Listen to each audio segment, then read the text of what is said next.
So what I know about all of us, I was super stuck. The one thing that really marks that time was a ton of self-loathing and feeling worthless and shame and kind of all those really dark emotions. If you are somebody, which you are, that is smart, that is able to identify the things that you need to do, and you consistently don't do them, then there is an underlying story that you have about yourself that keeps playing out. And maybe you were, I don't off the top of my head know your story in terms of your past, but maybe you were in an abusive relationship. Maybe you were in a relationship as a child with parents that made you feel worthless. Maybe you had a huge setback and you haven't recovered from it. There is an element to where when it's self-sabotage, what happens for a lot of us is we take what somebody else used to do to us and do it to ourselves because it's the only thing you know. So were you in like an abusive relationship? For real? Was it physical abuse, sexual abuse? That can actually be worse. The issue for you is those tapes. And the issue for you is that the thinking that you're worthless and that you're stupid and that you're not good enough and that you can't do anything right, that it got so ingrained by some as screwed up as it sounds, if that's all that you've ever heard, it becomes the thing that you repeat, very much like learning a language. So if you think about the fact that as a kid, if you are in a household that speaks a certain language, let's say they're speaking Russian, you pick it up and then you don't even realize it, but you parrot it back, and when you're not thinking about it or when you get super tired, even if you've spoken English for 20 years, you might say something in Russian. And that's what you're going to war against. Can you tell me in your own words, what is the word that you use? Do you know, is it worthless? Is it don't deserve it? What did he used to say to you that really hurt? Dummy?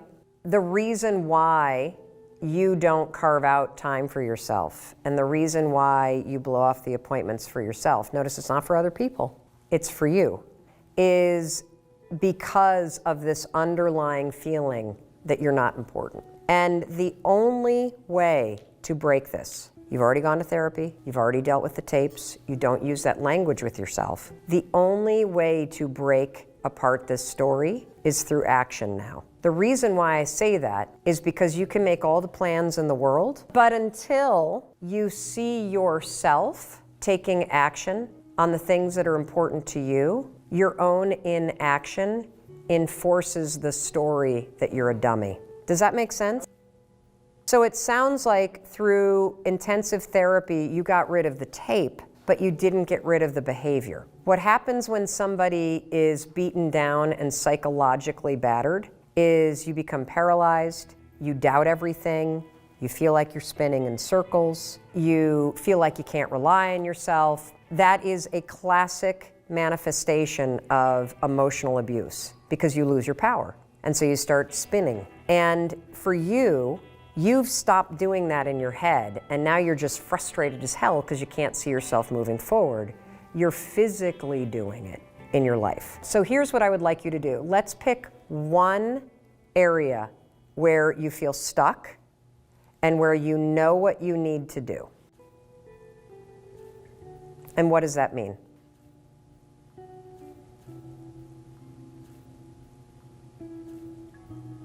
See, dummy. Do you see this? I'm going to keep pointing it out because you've adopted the self-criticism. This is what I want you to do. I want you to run just for 1 week. That's it. I just want you every day for 1 week to push yourself, no matter how you're feeling, no matter how stupid you think it is, no matter how you now start feeling resigned that it's not going to work. I want you every single day to either watch something about SEO or put up one project, because I need for you to start to break the cycle of spinning in place, and I need for you to see yourself starting to inch forward. It's critical because you now need physical evidence that you can push yourself forward because you can't even hear how critical you are of yourself. I don't think there's anybody in your life but you that's saying it. Then the person that you're in a relationship with, could you ask that person to also police the way you talk to yourself? And what that means is when he points it out, you can't kill him. The reason why I'm telling you to ask somebody else to coach you when it comes to how you talk to yourself or how you talk to others is because you can't hear it. I can't hear my tone. So I have this edge that I get that is really good in business, but when I bring it into the kitchen and I talk to the kids that way, or I talk to Chris that way, it is really demoralizing. And I have started asking the kids and Chris to point it out because I can't hear it. I just know I'm tired or I know I'm frustrated. It's amazing. The kids have started even saying, hey, anger spreads. Just because you're angry at work doesn't mean you get the right to talk to me that way. So it makes me angry when they point that out. But then I go, oh, there it is. I didn't even realize. I'm sorry. And I've gotten better about now immediately not getting angry that somebody's telling me that when I've asked them to, but actually taking the feedback and saying, thank you. I don't want to talk to you that way. And you're right. Just because I'm frustrated with a phone call I just had doesn't mean I get to take it out on you. You got this. And look, if you've done that much therapy, you have all the tools. And the thing about the advice to you is that we try to self-improve in isolation. It is so much easier when other people are helping you. So much easier. Whether it's exercise, whether it's your tone of voice, whether it's staying motivated, really big distinction for me, not to change alone. The Uber driver in Dallas that's in this book, I get choked up when I think about him. An aha moment. Why choked up? I get choked up because what happens for me every single day is, and you hear from people every single day, you've got millions and millions of people that are inspired by, empowered by, impacted by your content. There are people out there that use your work as a lifeline, and it is humbling. And what I am really present to in the work that I'm putting out, in the stuff that I'm sharing, whether it's my failures or the things that I'm using that are helping me in my own struggles, is just how much people are holding themselves back and how much pain people feel. Because most folks know what they dream about and what they want. And yet they're spending all of their time and energy arguing against what they want. And so you can have all these epiphanies. I hope that when somebody listens to our conversation and watches this, that they have a massive aha moment. But it's not going to mean fucking shit if you don't take action and do something about it. The aha moment is the door that opens. But your new life does not begin unless you fucking step through the door.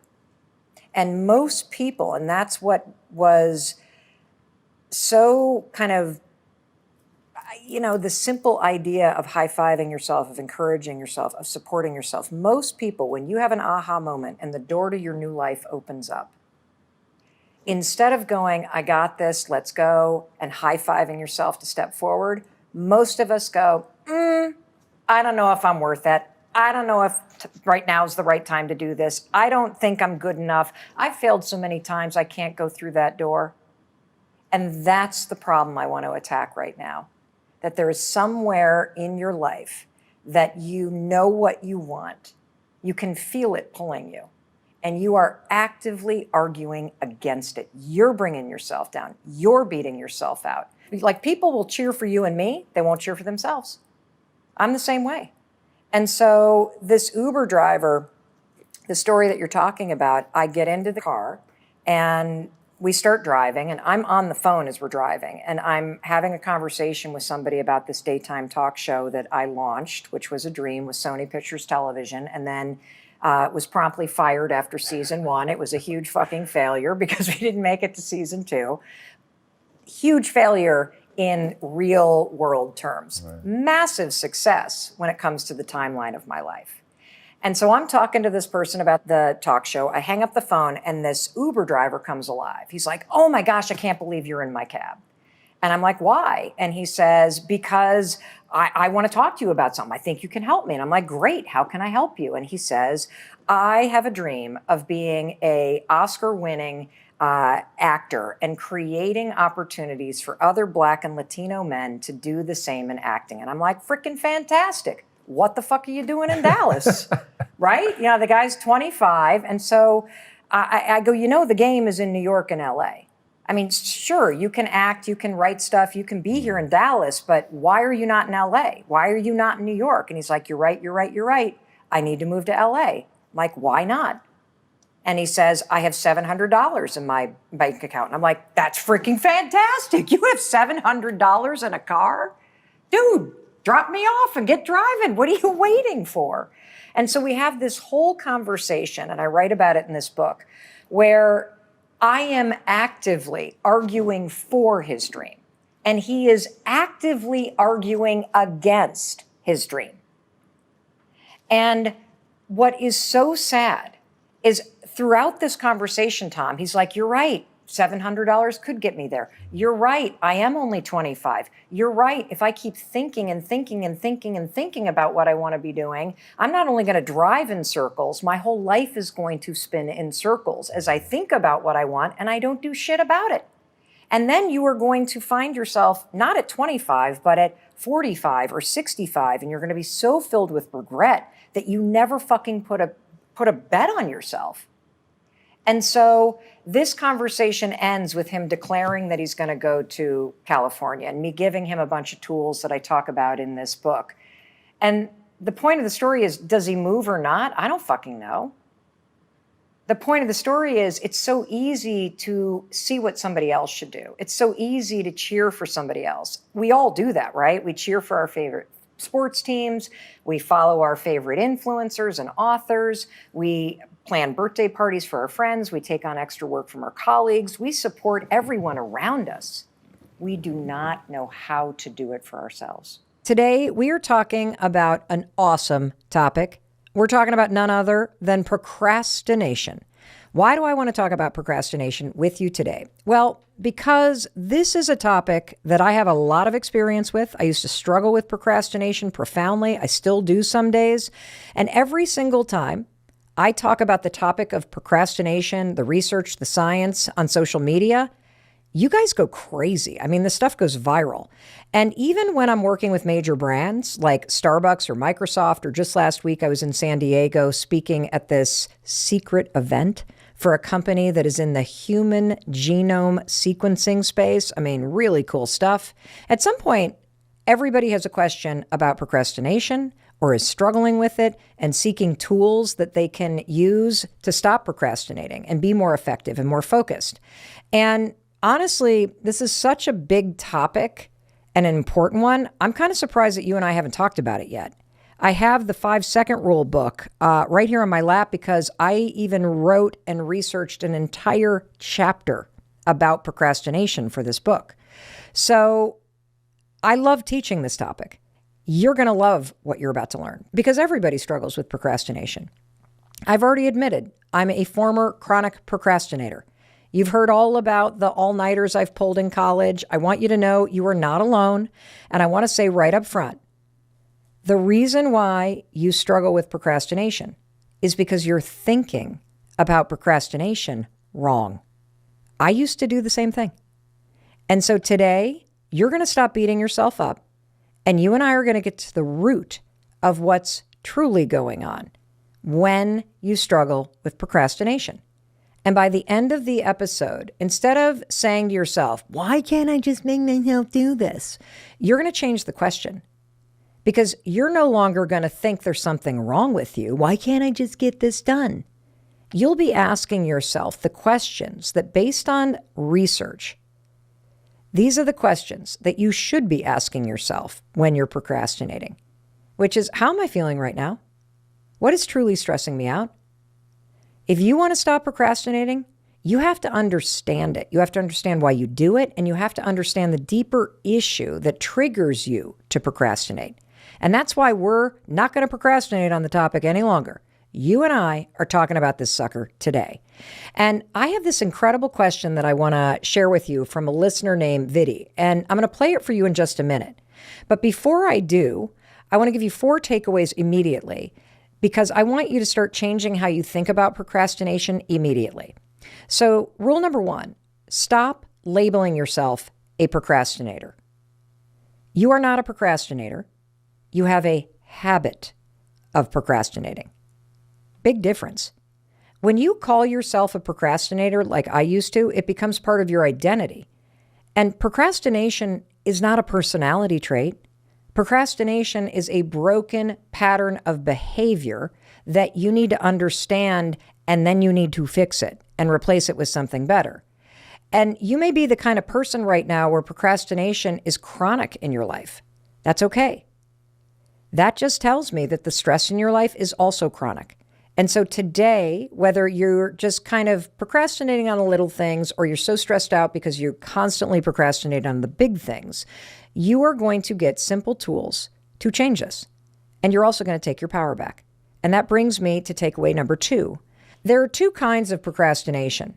There is destructive procrastination, which is what we're going to focus on, and there's productive procrastination. And when I learned about productive procrastination when I was researching the 5-second rule book, I was relieved because it's helpful when you consciously choose to take a break from something in order to clear your mind. Like, for example, if you're working on a really hard project and you decide to go outside and get some fresh air and take a walk and relieve the stress that you're feeling before you come back, that kind of avoidance or delay is conscious and it's productive. But we're going to focus on the destructive procrastination, okay? And that's the kind of procrastination that you might not even realize the extent to which you're doing it. It could be micro procrastinations that you're engaging in all day, like the fact of that you waste hours on social media, probably every single day. And by the end of the week, you're shocked to learn how all those tiny little micro delays added up to a whole lot of wasted time, or whether the kind of destructive procrastination that you do is pretty major. You know, when you're actively avoiding something big, like your dissertation that you need to finish, or the application that you need to fill out, or posting videos on your YouTube channel, or making sales calls, or in the case of the listener that you're about to meet, who is an artist, procrastination is eating her alive. Because every single time she sits down as an illustrator in the morning to work on her portfolio, she can't do it. Just listen to Vidhi talk about how this happens. Hey Mel, first of all, thank you so much for selecting my question. I was beyond happy to see your mail. So my name is Vidhi. I am an illustrator by profession and I absolutely love drawing. But what's been happening for quite a long time now is more than enjoying the process, I am worried about not being able to do a good job with it. Before I even start, I am worried about the end product. Every morning, I cannot wait to sit on the desk and start drawing. But the moment I get in that chair and I have to start drawing, oh my God, Mel, the level of anxiety and doubt and fear. It's like I bury myself deep with all the excuses one can find in the world. And by the end of it, I am so exhausted and tired with all the negative self-talk. I have absolutely zero energy left to do anything. I just want to get in bed and never get out. I just love her. Vidhi, thank you for that. I just want to reach my arms out. I don't know if you can feel this, Vidhi, but I am sending you, we are all sending you this big virtual hug. That is so frustrating, and I can relate to that. Can't you relate? It's almost like anguish in your voice. When you're in a situation where there is something in your heart that you know you need to do, or like Vidhi, this is a calling. She's an artist, an illustrator. You can tell how deeply she cares about this, how much she wants to do this. And you may feel that way about the business that you're running or the program that you want to apply to. You know, I feel this way about something that I need to do. It's not a calling, it's something I need to do. And that is, I have got to book an appointment to go see a doctor about my hormones. And I was sitting there this morning. I've been thinking about this for a long time. And as I'm sitting here talking to you, my pants are so tight. I'm looking at this kind of hump in the center of my pants. And half the time, my zipper, I notice, is kind of dropping down about a third of the way. I call this hump my breadbasket. And I hate it. And I think about it every day. I think about it every day because when I pull on my pants and I have to zip my pants up, I have to like stick my rear end backwards and sort of suck in to get the zipper of my normal pants up over the breadbasket that I have developed. And, I'm 54. I'm going through some hormonal changes. And what I'm realizing, and I'll unpack this as we talk about the research-backed ways to deal with procrastination, is I'm really triggered by this. I'm really triggered by this because it's a reminder that I'm getting older. It makes me feel like I'm not in control of my health or my body. And the other thing that's adding a lot more stress to this topic, because, let's face it, it sounds kind of stupid and simple. Mel, call the doctor. Like, how hard is that? Why are you procrastinating on that? Well, believe it or not, one of the major things based on research that you and I procrastinate on, making medical appointments, getting medical tests done. So, on top of this, I keep thinking about the fact, and a lot of you know this, that I'm doing this mental discipline challenge for 75 days called 75 Hard, which I talked all about on that episode, 5 Essential Hacks I'm using to make habits stick. So I need to put this in context for you because the last 30 days, I haven't been drinking alcohol. I'm exercising twice a day. I am drinking more water than ever. I am healthier than ever. And I would think that I would feel really good in my body. And I know some of you look at me and you're like, Mel, come on, like you're my body goals. Like stop bitching about your body. But the truth is, this isn't about what I look like. This is what I feel like in my body. And I know it's confronting me because I'm getting older. And the shit that I've been doing my whole life to stay healthy and vibrant and feeling good in my body, it's not working. Clearly it's not working because I'm getting that thickening in the middle. And as I talk to my girlfriends about this, you know what they say? They say, yeah, like I went to my doctor too, Mel, and you know what they told me? Yeah, just stay active. You'll probably gain 5 to 10 pounds and then it'll probably come off when you're 60. Talk about triggering. So I relate to this because it's something I'm thinking about. It's something that's on my mind. And I bet you've got something like that too. And so before we keep going, I want you to think of something in your life, something like Viddy's describing. Maybe you got to sit down every morning and you're trying to inch forward on some project and you just can't get yourself to do it. Or like me, you're procrastinating on making a medical appointment. Or maybe it's the sales calls. And I'm telling you this because I want you to not just listen. I want you to apply this in real time to what you're dealing with because there's a lot more going on when you're procrastinating than you realize. And that brings me to this question. And, I realize that by confessing this to you, you're probably thinking, how could you possibly be teaching me about procrastination if you are engaging in it, Mel, and you're confessing this to you? Well, I once heard somebody say that you're best equipped to help somebody that you used to be. And I used to be a chronic procrastinator. And I now know what you're about to learn. And so I can spot this stuff immediately. And it's also why I know that there's a whole lot more going on as to why I've avoided calling the doctor to date than just calling the doctor. I hate getting older. I hate feeling like I'm not in control. And we're going to unpack all of this, which brings me to the third takeaway about procrastination.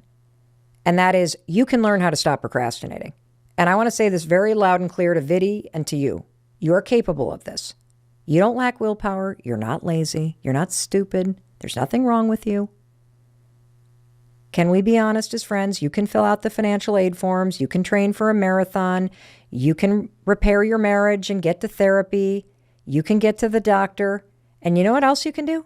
You can stop beating yourself up about this and you can stop making yourself wrong. Because right now you're about to learn something. You're stuck in what researchers call a procrastination cycle. This is this vicious cycle because you don't understand procrastination. Neither did I. That's why my chronic procrastination spun out of control until I learned everything that I'm about to teach you. And that brings me to the fourth takeaway. Every single time you're procrastinating, it's being triggered by stress. See, that's the crazy thing about procrastination. It has nothing to do with what you need to do. Procrastination, defined in the dictionary, is avoiding or putting something off, delaying it. But when you look at the research, and we're going to dig into that in a minute, the way that researchers define procrastination is that you are avoiding stress. That's what you're avoiding. You're not avoiding the application. You're not avoiding the illustration. You blow off things that take brain power because you are trying to avoid stress. Procrastination is the attempt to feel better in this moment. And strangely, what you're about to learn is that when I walk you through this 3-step research-backed technique that you're going to use every single time that you catch yourself procrastinating, is that procrastination is triggered by stress. That's what it's about. I'm going to say that again. Procrastination is a habit that you have learned and that you repeat whenever you feel stressed. And this comes from research from Dr. Timothy Peichel at Carleton University. His definition of procrastination is this: a subconscious desire to feel good right now. And he shares that procrastination, it's just all about stress.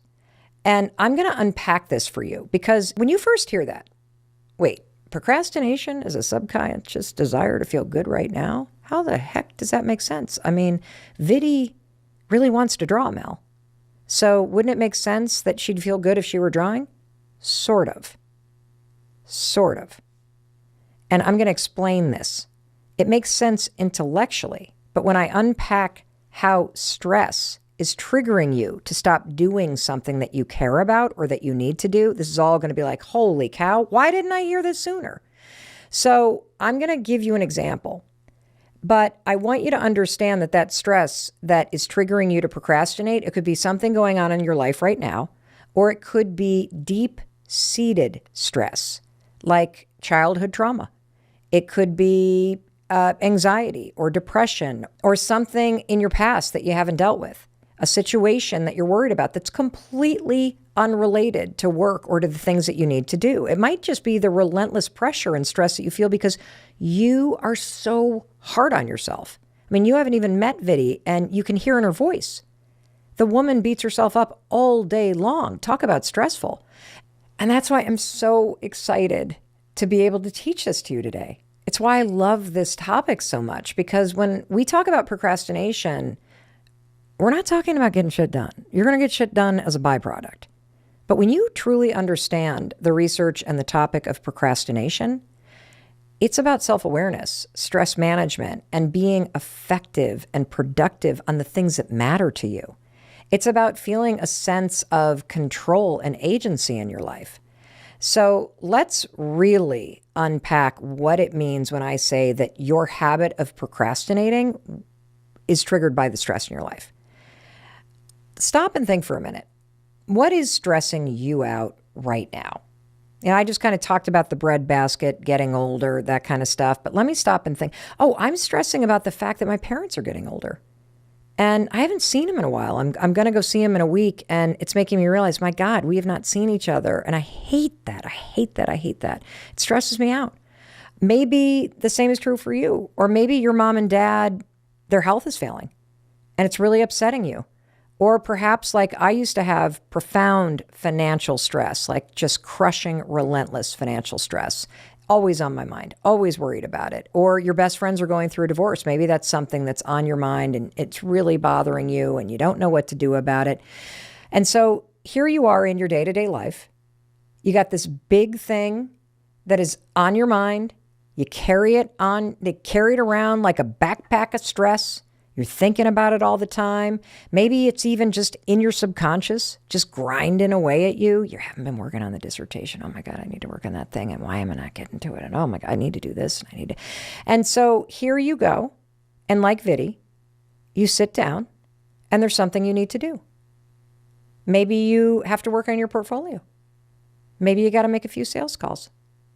Maybe you need to sort through all of those medical bills and figure out like how to get compensated and reimbursed from insurance. Talk about like something that requires concentration.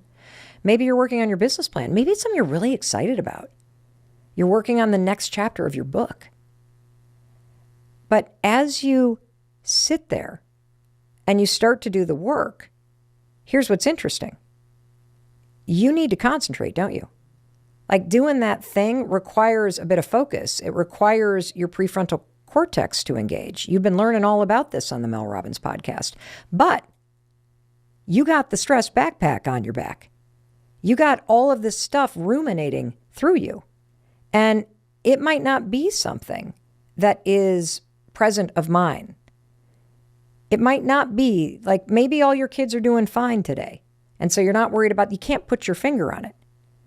Your stress backpack might be the fact that you're still living with the effects of childhood trauma. And so when you walk into work and you sit down, or you've got a list of phone calls you need to make, or you've got a report you need to finish, or you've got something you need to edit, and that's going to require you to concentrate, your brain literally looks at you and is like, excuse me? You want me to do an illustration right now? You want me to make a phone call to a stranger and try to sell them some of this stuff right now? Have you not seen that I have a stress backpack on? You want me to focus on 15 phone calls when I've been worried about how I'm going to pay my bills all day and what mom's going to do? Can we just look at some cat videos or some memes or some TikTok dance trends? I mean, I need a break. And then all of a sudden what happens? Next thing you know, 2 hours have gone. You haven't made a single phone call. You haven't drawn a single thing. You have not even cracked open the folder with a financial aid application in it. You've been online shopping. You've been scrolling through TikTok. You have been texting people mindlessly. You've been looking at social media. And then what happens next? You go, oh my God, holy cow, it's already 3 o'clock. I didn't do any of this thing. And next thing you know, holy cow, you're even more stressed out. And let me go back to that example that I said about micro procrastination, which is the number of times you pick up your phone and you mindlessly just check out and you start scrolling on social media. I often will look at my daughters as they're just like, it doesn't even make that noise, but I would imagine they're going through it so fast. I'm like, what are you doing? Nothing. Taking a break from life. And it feels like you're doing something, right? Because you're like, but you're doing this because you want to check out for a minute. You don't want to have to think about anything. You don't want to have to focus on something. Why? Because your brain and your body's already taxed. See, when you're stressed, it triggers that fight, flight, freeze alarm system in your body. You want to know what procrastination is? It's freezing. I'm going to say that again because I can feel the wake-up calls going ding, ding, ding, ding, ding, ding, ding as you're listening. I'm going to say that again. You know that you have a fight or flight response, right? When you get stressed out, you go on edge. There's also freeze when you're stressed. You feel paralyzed. Procrastination is a form of freezing. Let me explain this. See, life triggers you. A bill arrives in the mail or in your inbox, and you're thinking, how the hell am I going to pay that? All of a sudden, you get triggered by stress. Your brain goes into survival mode to protect you, and you freeze. So, without even thinking about it, you procrastinate on something. Why? Because you're trying to feel a little better right now. That's why you look at social media. That's why you blow off the 15 phone calls, because those feel hard. That's why you blow off the writing that you need to do, or the video that you need to shoot, or the thing that feels hard.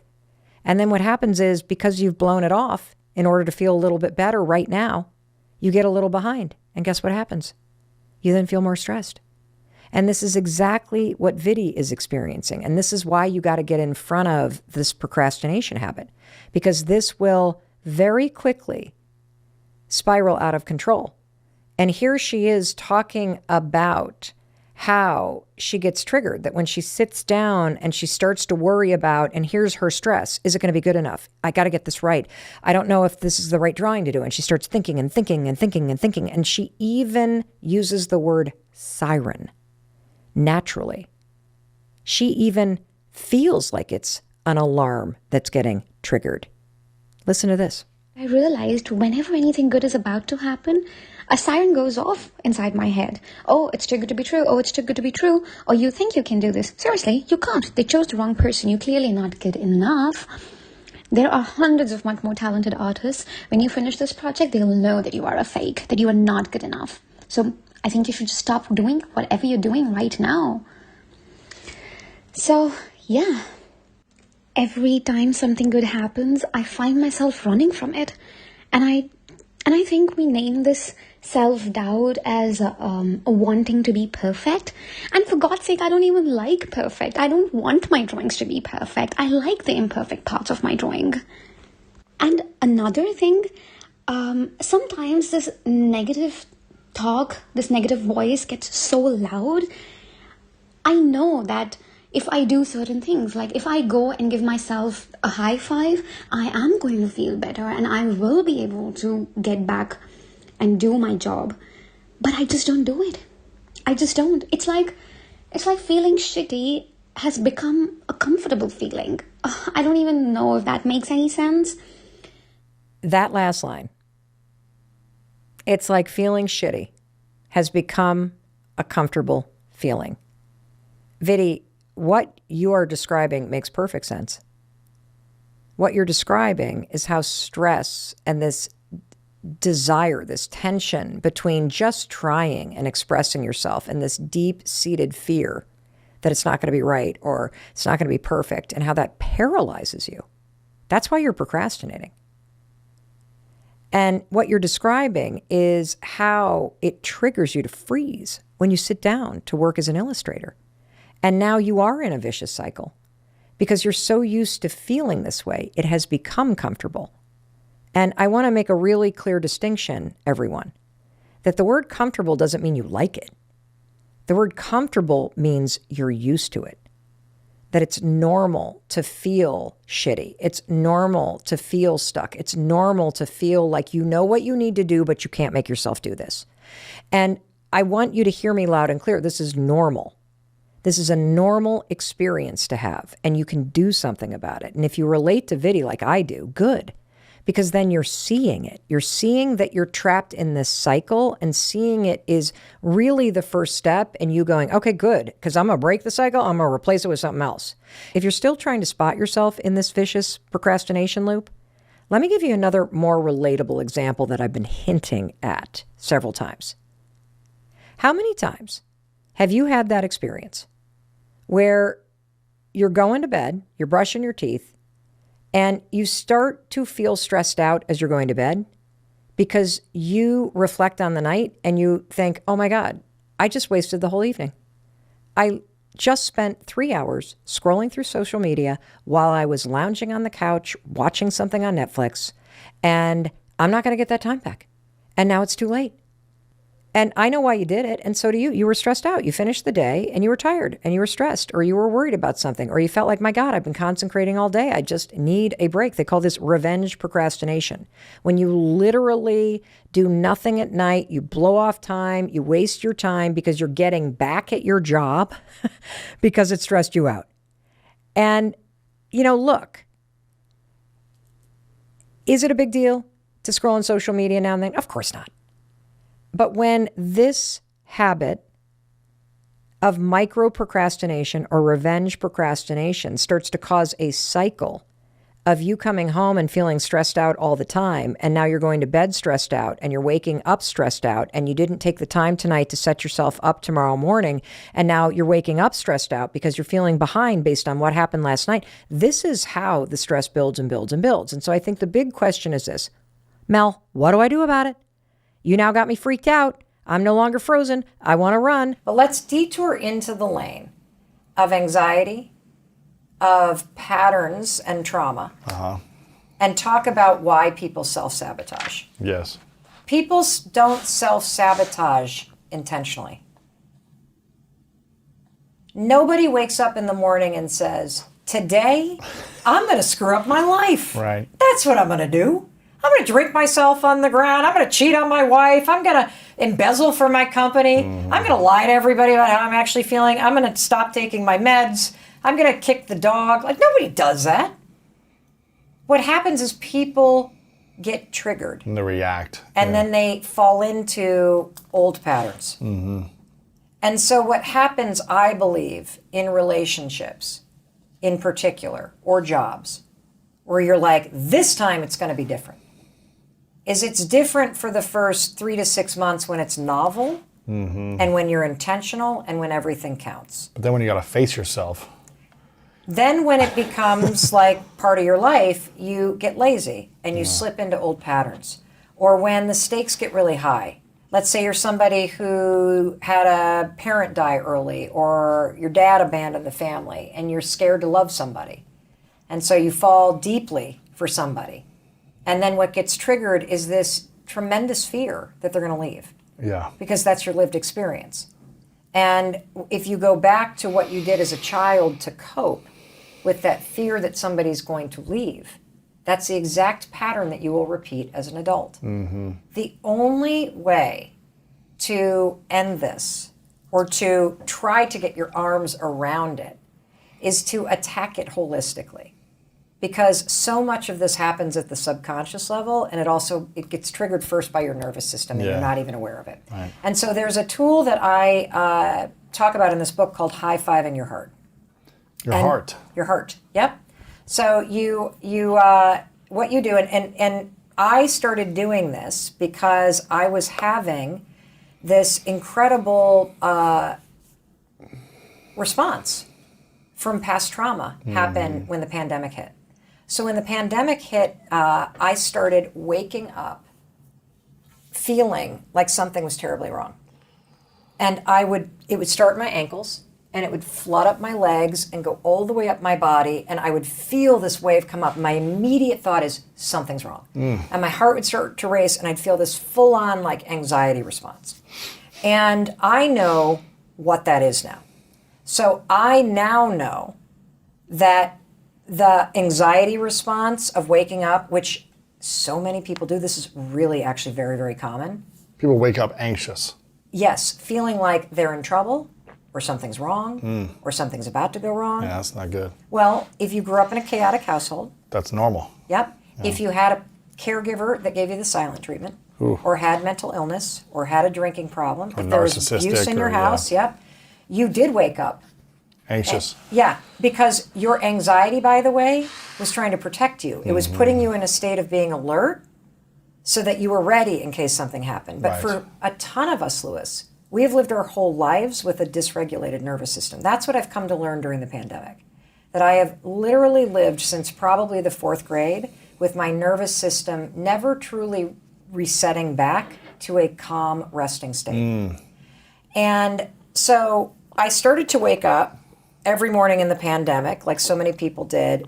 And I've always kind of had this sort of wake up and feeling like something's wrong. Like, Chris is mad. Like my first thing is like, Chris is already up, he's meditating, he's angry that I've slept 15 minutes longer than him. Like, it's so stupid. This is how we torture ourselves. But during the pandemic, it was like a full-on anxiety response. And so I started doing this thing where I would put my hands on my heart, like right in the center of my chest. I got big mitts just like you, so you can kind of hit the whole thing. Take a deep breath, and then I would say, I'm okay, I'm safe, I'm loved. If you can say those things, in this moment, it's true.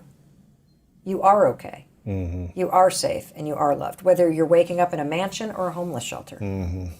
And what would happen as I was doing this, high-fiving my heart, is you're pressing on the vagus nerve. Like, that's what you're actually toning. That's the same thing that Wim Hof is teaching with the ice bath. You're toning your vagus nerve.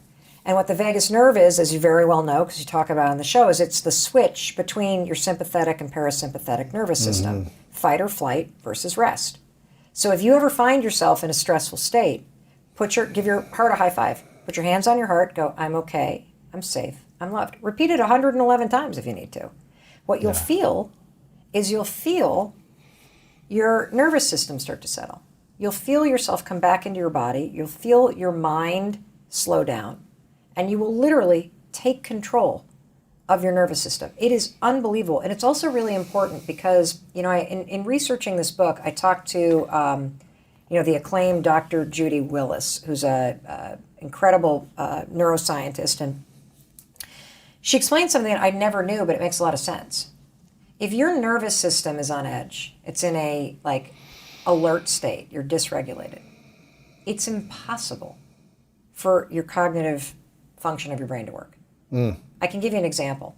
If somebody were to bust in here with a gun and try to rob us? Yeah, it'd be hard Would to- you be able to do a math problem? No. No. I'd be like, just thinking safety. Yes, exactly. Yeah. Save my life.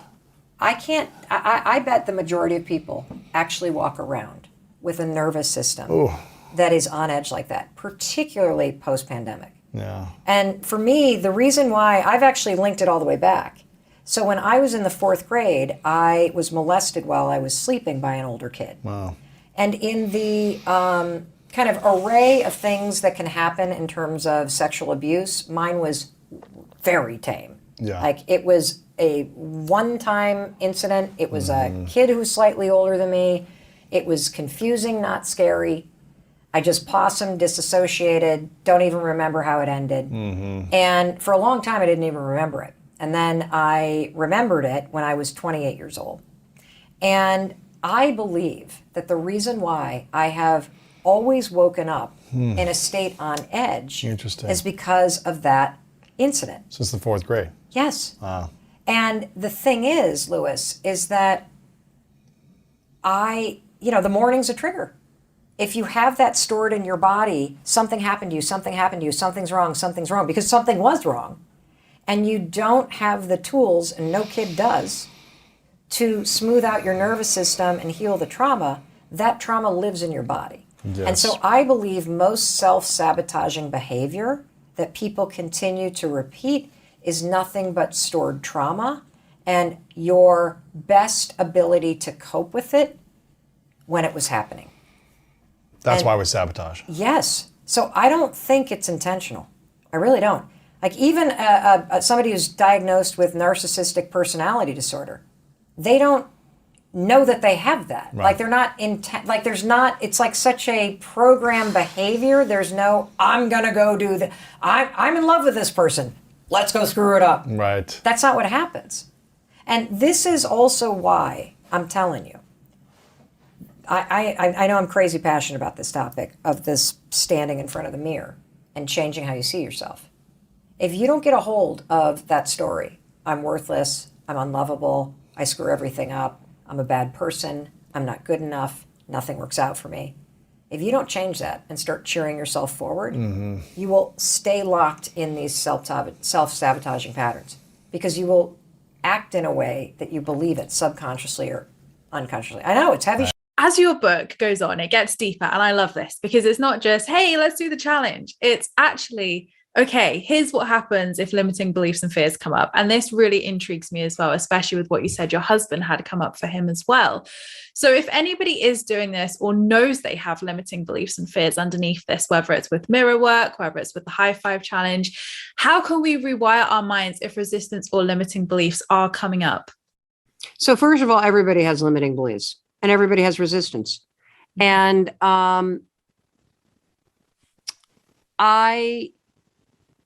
in chapters 4, 5, and 6 of the book, I introduce you to something called the reticular activity system, which is a filter in the brain. And the real danger of limiting beliefs, most of which are not even yours, you probably adopted them from your mother or your father or some other caregiver, and now they're just running on repeat because brains, the human brains, are designed to learn patterns. And beliefs are just patterns that get repeated. You tell yourself a story. Oh, I spilled the milk. That means I'm an idiot. And then you start to repeat the version, I'm an idiot, I'm an idiot, I'm an idiot, I can't cope, I can't cope, I can't cope, whatever it is you say. And over time, as you repeat this opinion, it becomes a belief. And over time, that belief becomes an identity. And more so, it is shaping this reticular activity system in your brain, which is a filter system.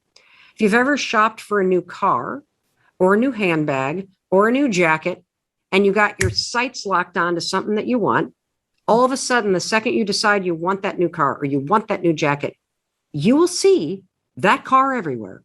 You will see that jacket everywhere. That is your brain changing its filter in real time to show you what it believes is important to you. If you have told yourself you're an idiot your entire life, your brain is right now magnifying stuff, whether it's dust in the corner or the email your boss just sent, or the fact that your friends just went out for lunch and they forgot to invite you. The filter in your brain looks at the whole world like they went out to lunch, I'm an idiot. There's dust in the corner, I'm an idiot. Everything becomes evidence that you're an idiot because your brain thinks this matters to you because you're always saying it. The importance of the high five is that the gesture takes all the positive programming associated with a high five that's already in your subconscious and it marries it with your own face. It starts to change your identity and your belief about self based on positive programming associated with the high five. This is critically important because if you start to believe that you are a good person, that things will work out, that life is going to become easier, that if you work hard, your dreams will come true, that if you don't get what you want, something better is coming. If you start to repeat this, if you start to activate your spirit and let your spirit guide what you say to yourself, which is all embodied in this high five, the reticular activity system in your brain starts to think it's important to you to think like a high five because it keeps seeing you doing it instead of saying I'm an idiot. And so that has a profound effect because you no longer see the dust in the corner. When your friends go out to lunch without you, you think, oh, they're idiots. They didn't even remember to invite me, but you don't make it mean anything bad about you. You know what I'm saying? Because you're a high five. You know that you're a good person. So, it's super important that you attack this. And this is the other area where you and I might diverge a little bit, because I also write in this book that mantras are very difficult for people.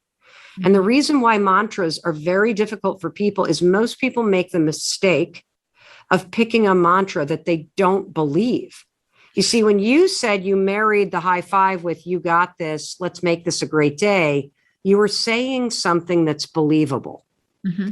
Most people, when they pick a mantra or begin trying to change their identity, they go from one extreme, "you're an idiot," to "I'm amazing." And your brain isn't ready for "I'm amazing." If you've spent 2 decades saying, "I hate my body, I'm a fat slob," if you hide in the back of every photo, that behavior tells your brain that you don't like how you look. So I am all for body positivity. Absolutely. I don't care what size you are. As long as you're happy and you accept yourself, you can be whatever you want to be. That's not the point of what I'm saying. What I'm trying to say is if you struggle with self-worth, if you beat the hell out of yourself, if your actions demonstrate that, you will not ever be able to stand in front of that mirror and be like, "Thank you, body, for getting me this," because you don't treat your body that way. So I recommend when people start using the high five and starting the high five habit that you say nothing, because your negative self-talk sucks. Your negative self-talk is loud. Your negative self-talk has been going on repeat for 20 years. One positive mantra is not going to stop this, but the science of a dopamine drip, the science of your nervous system, the science of you demonstrating the high five to your brain over time, and I think it takes about 5 days, that is powerful. Amen, Mel. Say it louder for the people in the back. Here we go, Emma.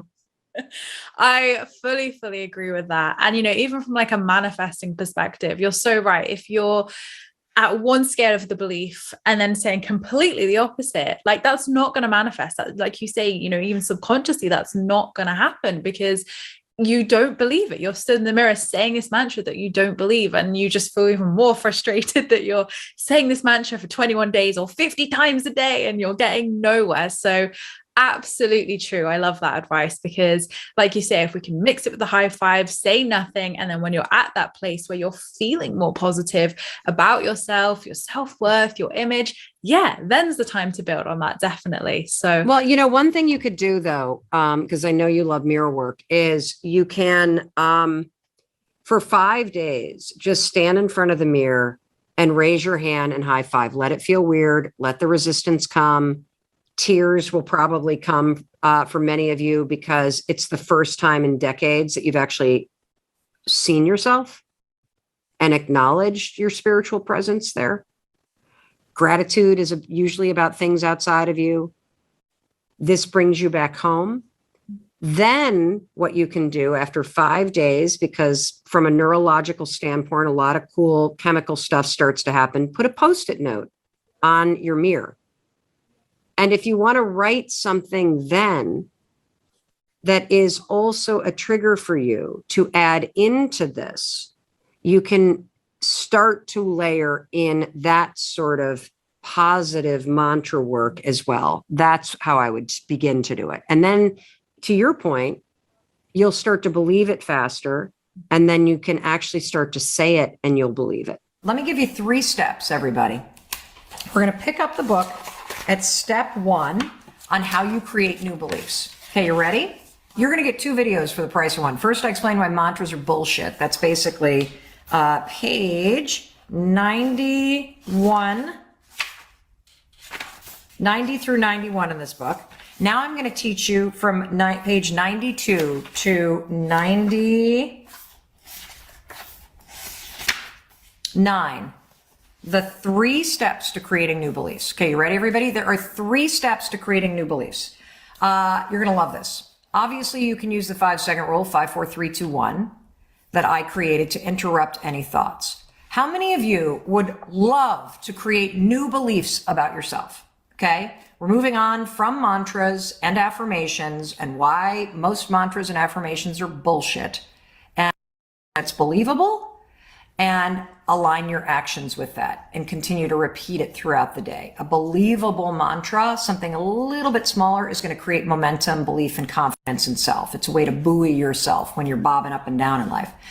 Now we're going to move on, and I want to teach you how to create new beliefs.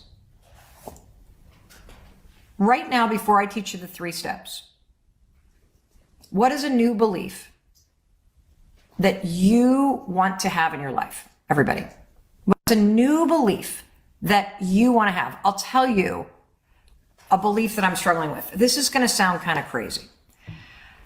Chris and I are in the middle of building this amazing house in Vermont. And our son is going to high school up there. And I'm sitting in our house outside of Boston, Massachusetts. And I have been alone here for the last 6 months because I've been coming back and forth because we're under construction in order to get work done. And nobody's here. It's like me and our cat, Mr. Noodle. And it's really lonely. But I have lived in this house, everybody, for 24 years. And the belief that I am wanting to create is that it is time to close the door, to start a new chapter, to make Southern Vermont more of my full-time place, and to rent an apartment in downtown Boston. And I'm struggling with that. I'm struggling with that because I've lived in this house for 24 years. This is where we raised our children. 2 of them have gone and left. And our son is now at the public high school in Vermont. And I'm having a really hard time letting go. I'm waking up every morning. I'm having these nightmares that we're going to sell the house. And then 2 years from now, I'm going to be driving by, stalking the new owners and crying because I regret selling the house. That I'm going to get up to Vermont and I'm not going to like to be up there all the time. And I'm going to wish I had not sold our house, that I'm going to get down to Boston and be in an apartment. I haven't lived in an apartment in 27 years and I'm going to hate that. And so I want to create a new belief that it's going to be okay. And in fact, that it's not only going to be okay, this new chapter, but that it's actually going to be amazing. It's going to be the best thing that I've ever done. Now, do I know if that belief is true? No. And in fact, I have so much fear about selling the house that we raised our kids in and starting this whole new chapter. I'm afraid I'm not going to like it.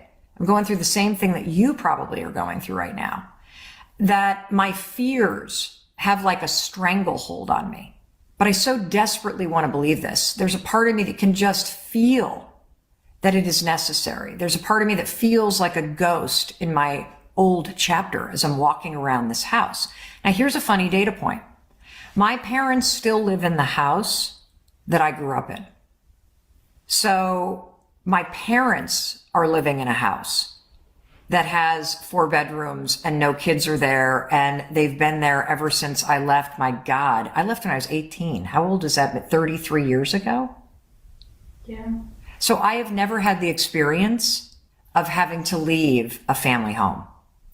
And it is just like right here.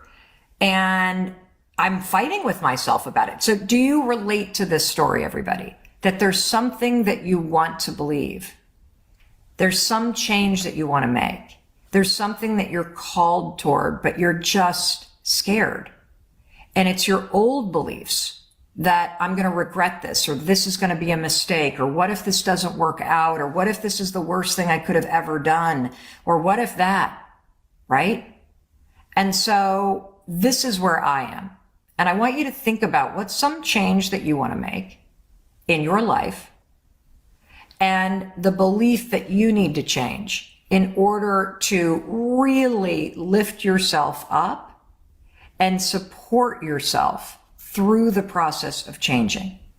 The belief that I want to have is that this next chapter is going to be the best chapter of my life, and that no matter what happens, I'm going to be okay. That really, it's not about a house, everybody. It's about the people that are in the house. And now that I'm here alone, boy, is that true. But I'm so scared to let go. All right. And you know what I love? You guys are so cute. Everybody's trying to solve this problem. Just rent it out. Then you can keep it. Right? You're going to be okay, Mel. No problem. Mel, just rent an apartment. Use this as the production studio. Like, you love that you guys are problem solving. It's true, I could rent it out. But I feel like there's something bigger here. You know, everybody, where you just know it's kind of time to let go, where it's let go of a relationship or a place or a friendship or a career, that there's some big move, right? And yeah, I think I'm taking my time with leaving a family home because it is a big decision. 24 years in one place is a big thing. Having roots somewhere is a big thing. And so my belief and the belief that I want to change is about okayness. It's about the permission to take a risk and to dream and to trust myself. Because, you know, when I close my eyes, just like when you close your eyes and think about this change that you want to make, you know what's right for you. Yes, Faye says it feels like a part of you will die if you leave. The truth is, a part of me does need to die because I'm no longer in that chapter of my life and I'm holding on to it, right? So what are the 3 steps to changing a belief?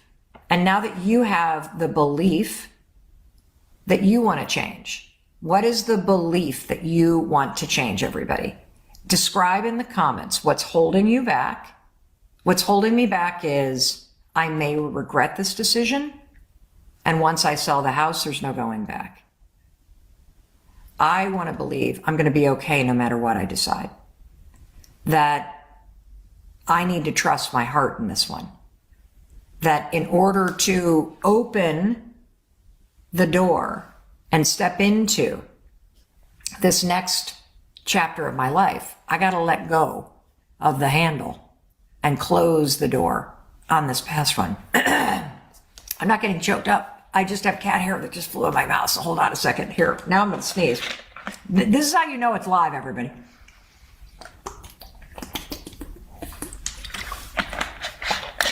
So step number 1, you're going to love this tool. And I write about this in the High Five Habit. If you have not bought a copy of this book, and you can, please do. It's extraordinary.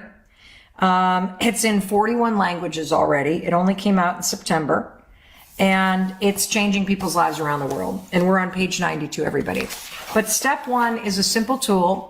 If you catch the negative thought, like my thought sounds like, fuck, fuck, fuck, fuck, fuck. What if I sell this? What if I never see my kids again? What if nobody visits me in Vermont? What if I fucking regret selling this house? What if I get to a goddamn apartment building in Boston and the people above me are having sex every night really loud and there's a dog next door and I hate the building and somebody's cooking something every day and it smells like shit and I can't get out and I hate my street and I don't know where to park. Like, this is how crazy my mind is starting to go around this chapter and this change I want to make. Okay? So 5-second rule. 5, 4, 3, 2, 1. Interrupt that shit. Okay? That's number 1. Number 2, I'm not thinking about that. Say, I'm not thinking about that. I'm not thinking about that. I'm not thinking about that is literally a karate chop to the craziness in your head. Every single morning when I wake up in our bedroom here in Boston, I'm like, what am I doing? Why am I selling? I just go far further doing it. I'm not thinking about that right now. Step number 2, I talk about this on page 94 of the book. Step number 2, note to self. Let me explain what that means. Okay.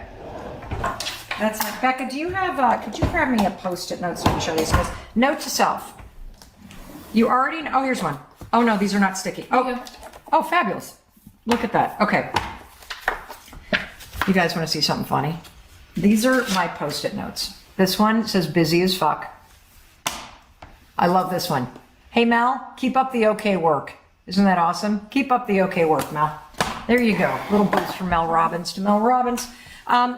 Step number 2, Post-it note. Write a note to self. Here's what I would write. You ready?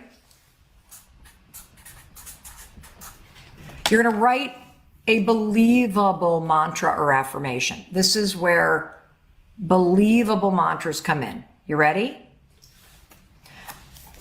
When you have a negative belief that starts haunting you or worries, 5, 4, 3, 2, 1, interrupt it with a 5-second rule and then karate chop it in half by saying, I'm not thinking about that. Because the fact is, you don't need to think about that.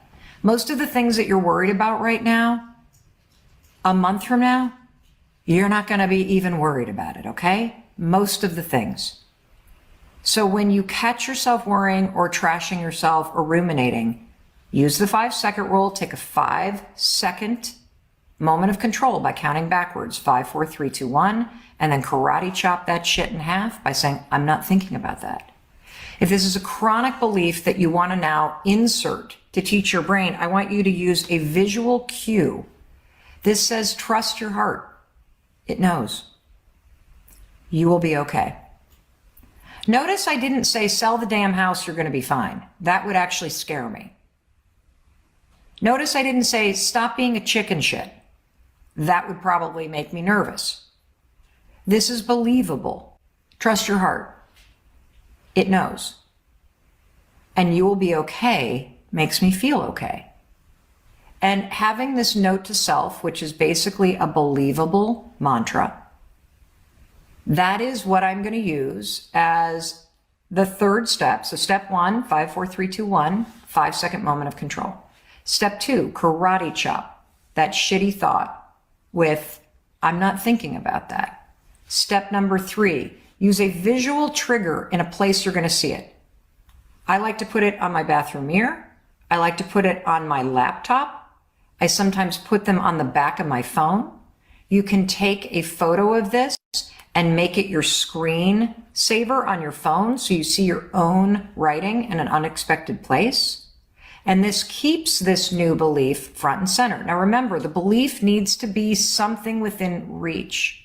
How many of you believe this statement, trust your heart? Right? Yeah, of course you do.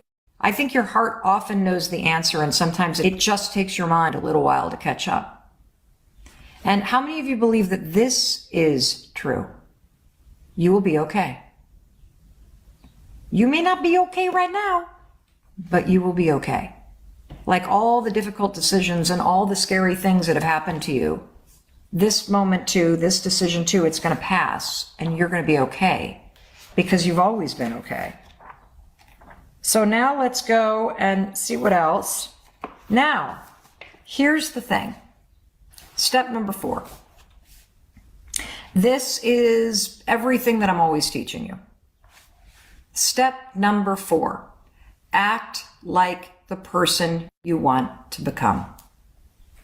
Act like the person you want to become. What does that mean? What that means is if I want to be the kind of person that trusts my heart, that knows that I'm going to be okay, what does that kind of person do, everybody? What does the person who trusts themselves and who knows that they're going to be okay do? Can you think of some actions that that kind of person takes? I know some actions immediately. That kind of person always journals, right, about what's in their heart. That kind of person is kind to themselves. That kind of person takes their time and is patient with themselves. And that kind of person is doing the work to support themselves. That kind of person is telling themselves that they're going to be okay. And so this last piece, number 4, act like the person that you want to become. This part's critical, and this is why most mantras and affirmations don't work, because just saying something isn't enough. The belief becomes real when you start taking actions that are aligned with the new belief. The new belief becomes real. The new belief becomes encoded in your brain, in your nervous system, in your neural pathways, in your habits, in your systems, in the way you talk to yourself. Your new belief becomes real when you take actions that are aligned with the new belief. I did not make this up. This is an entire field of study called behavioral activation therapy. Absolutely everything that I teach you is grounded in behavioral activation therapy. I am trying to make you understand that before you feel like the person you want to become, you need to start acting like the person you want to become. Before you feel ready to go to the gym for the first time in a year, you need to push yourself. Use the 5-second rule. Take a 5-second moment of control. 5, 4, 3, 2, 1. You need to push yourself to act like a person now that has already got a habit of going to the gym. That's how your belief that I deserve to be healthy and I can figure out how to do it, that's how your belief goes from just a statement that you say to a 5-second moment of control. 5, 4, 3, 2, 1. Take the action and act like that person. Go to the gym. For those of you that want to write, for those of you that want to grow your business, ask yourself, what does a person that is a successful writer do every single day? They write. Before you feel like a writer, you need to make yourself take actions that a writer takes. So that as you stand and you start to say, I can figure out how to write a book. Over time, I could write a book. But then if you leave the bathroom after saying that to yourself, you now need to push yourself to sit your ass in a chair and do what a writer does, which is write about 500 pages of horse shit before you have anything worthy of sharing with somebody else. If you struggle with growing your business, I guarantee you, you're not doing the work that would grow your business. You're thinking about all the reasons why you can't. We need to invert this, everybody. You need to start saying, I am capable of figuring out how to grow my business. I am capable of pushing through the fear and picking up the phone and selling. I am able to figure this out. And then you need to 5, 4, 3, 2, 1, take the actions before you're motivated, before you're ready, before, like, when you're afraid, you can still take the action. When you're hesitating, you can still take action. When you don't feel ready, you can still take the action. Action is the only way you're going to change your life. And by the way, action is necessary. You have to decide what you want to believe, and then you got to do the really hard work to push yourself to take the action before you're ready. That's the only way that you will change how you think about yourself, how you think about your life, how you think about your future. By deciding what you want and pushing yourself to take action 5 seconds at a time when you're scared, when you're anxious, when you're not feeling ready. That's how you change anything. And that's how you put it all together. Now on page 99, you're going to see a photograph of a woman who took these 4 steps, everybody. She started interrupting the negative bullshit in her mind. She started saying, I'm not thinking about that. She created all of these notes to self that are right there so she sees them every single day, the believable things that you're improving every day. That's right, you are. I'm proud of you. These are things that you can believe. And then, more importantly, she is getting up every damn day and she is high-fiving herself in the mirror and she is slowly but surely doing the work to change how she feels about herself. So in summary, here's the things I want you to do. Number one, and I'm on page 100, never leave a bathroom without high-fiving yourself in the mirror.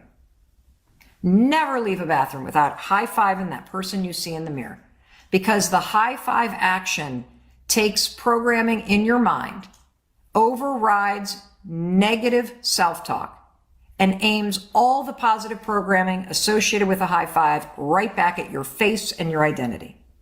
Number two, if you have not taken the High Five Challenge, highfivechallenge.com, get your ass in the High Five Challenge. It is a free 5-day challenge that I lead, 5 video trainings. It is hosted by my friends at Growth Day. I've arranged for you to be able to be on the app for free. When you are done with the High Five Challenge, you can either join Growth Day, but you don't have to. You get the challenge for free. Once the 5 days is over, just make sure you get into our Facebook group. Our Facebook group is, what is it, High Five Crew? Yes. So can they search for High Five Crew? Yes. So you can just search for High Five Crew. We'll put a link in the comments below to High Five Crew, everybody. And that's it.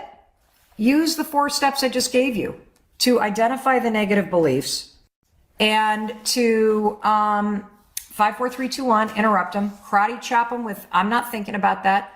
Make a note to self of what you actually want to start to believe. And then, most importantly, use the 5-second rule. Use the high five habit and push yourself to take the actions, the little actions, everybody, that change the entire trajectory of your life. That's how you change, period.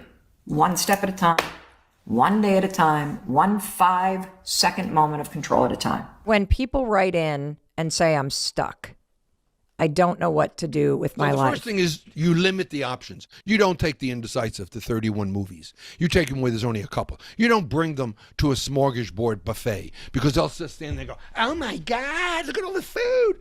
You go eat, okay? No, you limit the options for the indecisive. Do the math, as they say. There are pro and con lists, also not considered effective. But if you do this twist to pro and con lists, it works. You create the pros and con list, and don't just look at which one's longer. Look at within that list, which items do you value? What's more important? The pro list may be short, all right, but it has things that you value more than the con. And this may sound odd, but take your time. All right. In other words, make an informed decision. Don't stall, ponder, pause, but produce. If you want to walk on water, you got to get out of the boat. If you want to succeed, you've got to take that risk. And so what would you fail? So what? Okay? Okay. What happens in your brain when you procrastinate? Why are you going there? Okay. We just said it's learned. Why Okay. are you looking for the physiological explanation? Because first of all, we don't know. Okay. All right. And I don't mean to do that just because I'm a pompous butt. It's also the truth. Let's stop turning for the excuse that, there's a brain thing going on. And therefore, that's why I procrastinate. If you're going to do that, then you're not going to change. And that's okay. I mean, you have a right to live in misery as one wants to. I think it's incredibly encouraging that it's learned because I Yes. agree with you. That means you Yes. can change it. And I also heard you loud and clear. Forget the time management crap. Based on the Yes. research, none of that stuff is going to work for you if this is something that you're chronically doing.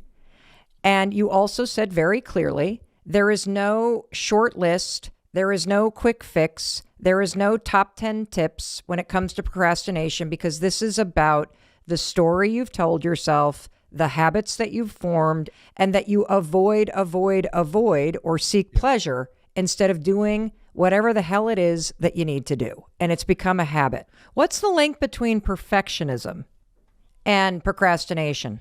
There is a link, but they are separate concepts. It all goes down to that failure. You see, that perfectionistic person has to believe that I do well all the time. I've got to be perfect. It could be, as I said, others imposing this to me, society imposing this to me, or it could be I'm concerned about my failures. So again, it's multidimensional. All right. Procrastination is also concerned about the failure. And so I want to avoid it, avoidance strategy that society says is okay.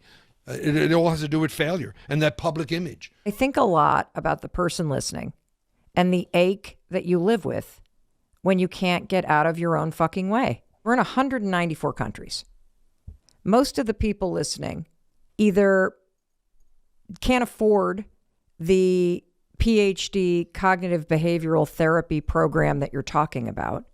And so for a person who really is aching because they are in their own way, they see themselves sabotaging, what can somebody that doesn't have access to what you're talking about do in their own life after Baby hearing steps. this? What are the baby steps? Start small. First of all, what you're doing is you're looking at the forest and you're missing that the forest is made up of trees. Okay. You know, there's that old expression, don't miss the forest because you're focused on the trees. That's not the procrastinator's problem. It's the other way around. They see the forest. Oh my God, this is a huge task. Holy cow, I can't get all of this done. And they forget that the forest is made up of trees. So listener, viewer, all right, it's made up of trees. And so what if you cut down one tree at a time? Oh, that's too much for you? Then let's give me 3 branches. You can't do 3 branches? I'll take a handful of leaves. Start small. Do something. And so what if you fail?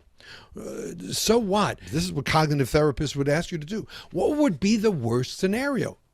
Let me give you some examples of things that people listening to and you're the show. asking me to do the street corner therapy again. No, I am not. You just told us to look at the trees. That is a concept. And I am on a mission to break down intellectual topics and research and conceptual ideas into tactical takeaways so that somebody knows what the hell you're talking about when you say, you want the cures. I don't want the cures. That's bullshit. What I want is just one step, because I see people writing in every day, listening to conversations between PhDs or people that are talking at a level that is all academic. But when you finish listening to this podcast, Dr. Ferrari, I don't want somebody to feel worse because they don't know what a tree means in their life. And so if somebody writes in and says, I procrastinate on working out, and it's chronic, like this is one thing that really bothers me, what would a tree be in that example? Sure. I take exception.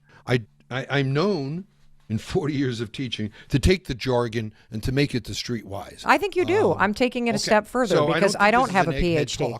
I don't think it is either. That's what this is. You don't need to get offended. That's not what I'm talking about. Well, I am the advocate for the person listening. Absolutely. And so am I. Who? Okay. I would say that person is giving us that 80%. I'd ask the person first, is this the only thing? Is working out the only thing you procrastinate on? Do you procrastinate in other areas of your life? And if they start telling me, well, yeah, no, I do that. And yeah, that's true too. And I don't like to do that. Then I say, okay, now then you're moving from that procrastinator to procrastinating to the procrastinator state. And that's something different. And I understand that many of you can't afford a good professional to help you through that. I understand that. Don't look at it time management. That's one of I gave a number of takeaways, but I think one of them is don't think you just have to manage your time. That's not going to work for you. It's like dieting. You'll start in the beginning, but you'll give it up. The person with who doesn't exercise, can you make something you like to do? I said this before, something you like to do, reinforce that you'll exercise. I don't like working on a treadmill. So when I'm on the treadmill, I'm reading my prayers. I know it'll take me about a good 20 minutes to do that, and so I can get at least 20 minutes of exercise. Pair it with something you don't like to do. That would be my street corner answer to that one. Did that help? I think it really helps. When you take that beautiful analogy of you can see the big picture, but you can't focus every day on one freaking tree. Is there something... And I hear all of the advice. The parrot was something that you enjoy. Break it down. Yeah, it's all part of self-care. Show care to yourself. Listener, please. All right. You've got to make time. Take time for yourself.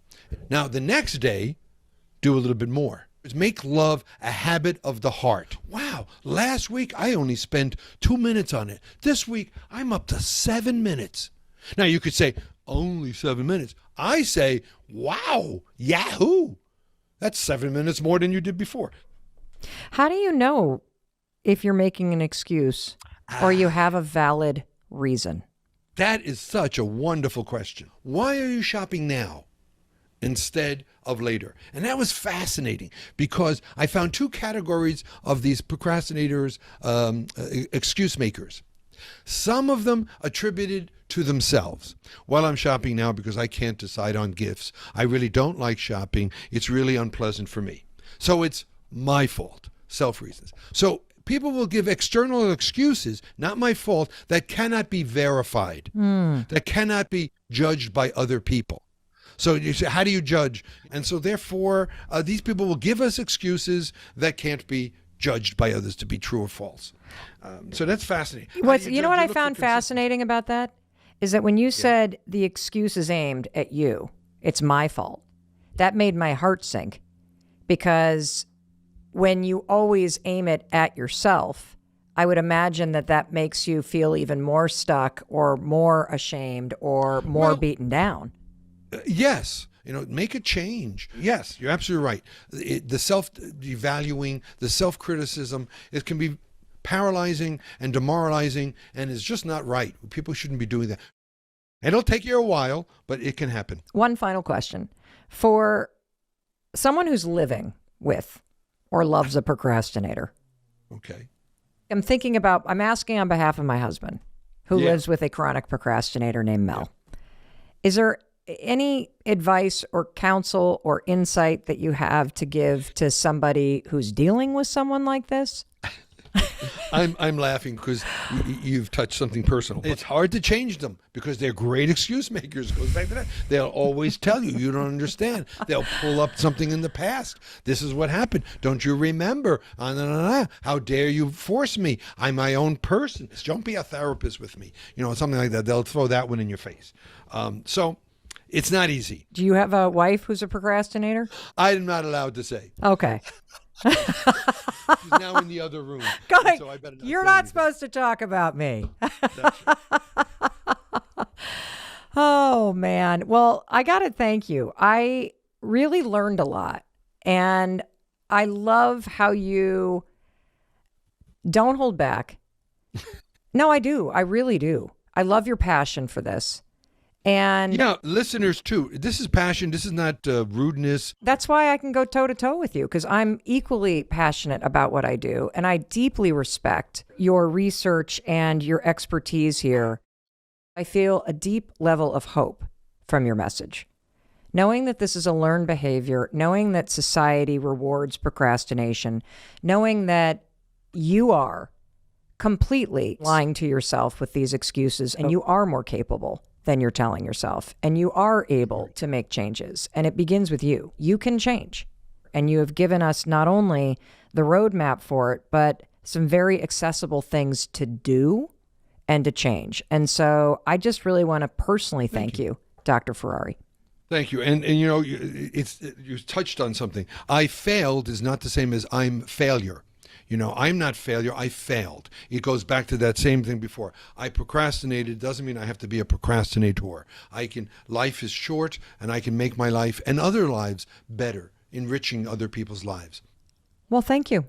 Hey, it's Mel. Thank you so much for being here. If you enjoyed that video, by God, please subscribe, because I don't want you to miss a thing.